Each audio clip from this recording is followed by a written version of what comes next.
Phishing ബാറിൻ്റെ പുതിയ വീഡിയോയിലേക്ക് എല്ലാ സുഹൃത്തുക്കൾക്കും സ്വാഗതം. ഞാൻ ഇന്ന് പറയാൻ പോകുന്നത് ഫിഷിംഗ് റീലിൻ്റെ സ്പൂളിനെ കുറിച്ചാണ്. ഈ ബ്രൈഡ് ലൈൻ ചുറ്റി വച്ചിട്ടുള്ള ഭാഗത്തിനെയാണ് സ്പൂൾ എന്ന് പറയുക.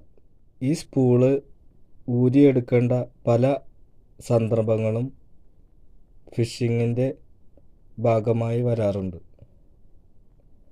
ഒരു പ്രധാന കാര്യം, സാൾട്ട് വാട്ടറിൽ ഫിഷിംഗ് ചെയ്ത് കഴിഞ്ഞ് കഴിഞ്ഞാൽ സാൾട്ട് വാട്ടർ റീലല്ലാത്ത റീലുകൾ ഈ സ്പൂളിൻ്റെ ഭാഗം ഊരിയെടുത്ത് ഉൾഭാഗം വൃത്തിയായി ക്ലീൻ ചെയ്ത് വെക്കേണ്ട സന്ദർഭത്തിൽ തുടക്കക്കാർക്ക് ഈ സ്പൂള് എങ്ങനെ ഊരിയെടുക്കാം എന്നുള്ളതാണ് ഞാനിവിടെ ഇന്ന് നിങ്ങൾക്ക് കാണിച്ചു തരുന്നത്.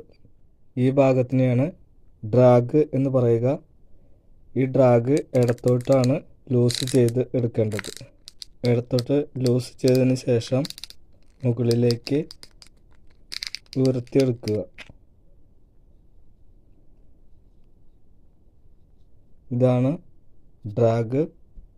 ഈ ഭാഗമാണ് സ്പൂള്. ഈ കാണുന്ന ഭാഗം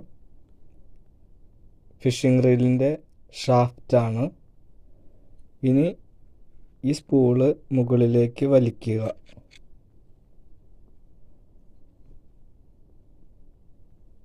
ഈ കാണുന്ന ഭാഗമാണ് ഫിഷിംഗ് സ്പൂളിൻ്റെ ഉൾഭാഗം. ഈ ഭാഗത്താണ് ഉപ്പുവെള്ളം കാര്യങ്ങളൊക്കെ പറ്റി പിടിച്ചിട്ടുണ്ടാവും. അതൊക്കെ ക്ലിയർ ചെയ്ത് വൃത്തിയാക്കിയിട്ട് വേണം ഫിഷിംഗ് റീല് അടുത്ത ഫിഷിങ്ങിന് വേണ്ടി കൊണ്ടുപോകാൻ. അപ്പോൾ ഇങ്ങനെയാണ് ഈ സ്പൂള് ഊരിയെടുക്കുക. ഇത് ഫിഷിംഗ് റീലിൻ്റെ ഷാഫ്റ്റാണ്. ഇതിൻ്റെ ഒരു ഭാഗം പരന്നതും ഒരു ഭാഗം ഉരുണ്ടതുമാണ്.